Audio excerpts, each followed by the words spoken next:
As you may know, last week I released my guitar lessons for the album Nevermind by Nirvana. I downloaded the original stems for this album. If you're not sure what stems are, it's essentially the separate tracks that go into a song. For example, there'll be a track for the kick, the snare, guitar left, guitar right, etc, etc. So every part that makes up the song. So I downloaded them, looked into Smells Like Teen Spirit, and I wasn't really expecting much to be new. But when I looked at the stems carefully, I actually found there was a second guitar on the choruses.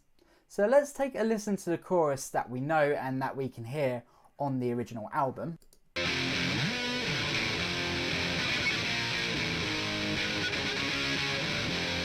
As you can hear, that's just the power chord riff we hear in the intro and in the chorus. So let's have a look at the second guitar now.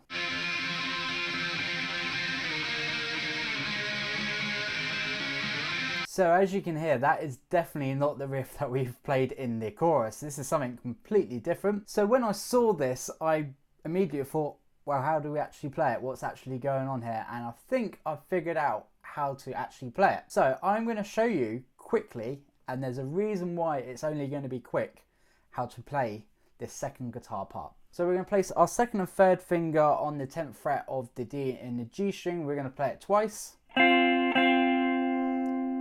So there's nothing unusual about this. This is outlining that F power chord that we start off with. But then it moves down to the 8th fret on the D in the G. That's almost outlining a E flat power chord, so that's a little bit different. In the song we go to a B flat power chord. So this time we play it 4 times. So far we've got. Then we're going to move down 2 frets again, so we're on the 6th fret D and the G. We're going to play it 2 times. So far. And then we're going to place our first finger down on the 5th fret G. And then we're going to go to our third finger on the 6th fret G. Back to the 5th fret. Back to the 6th fret. So it goes. And again. And all together.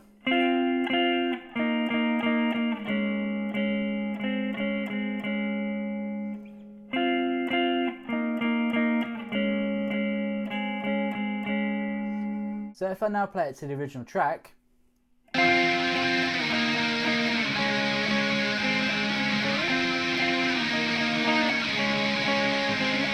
so that essentially repeats throughout the chorus, but sometimes it goes off in its own little place, but it essentially revolves around that movement. So as I said earlier, we're only going to spend a little bit of time on this. And why is that? Well, essentially, if you now play this with what you hear on the album, it sounds horrible.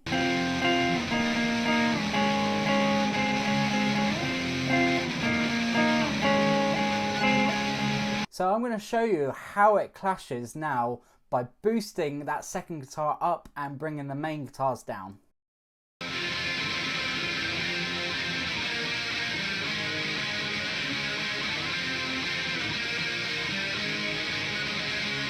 So to my ears, the very first bit actually sounds okay because it's just replicating that chord. It's when it then goes down the fretboard that it starts to clash with the main guitar chords. So there's one slight problem. I can't actually hear it on the original track. Give the song a listen on Spotify or YouTube and drop a comment below if you can hear it and really whether you like it.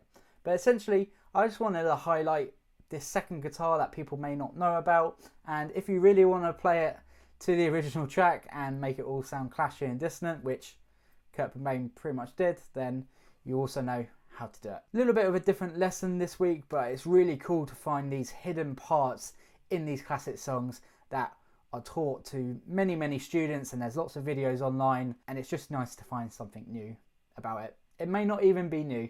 If you've already heard about this and you already know all the information, drop a comment below and let me know as well. I just thought it was quite cool to share with you guys.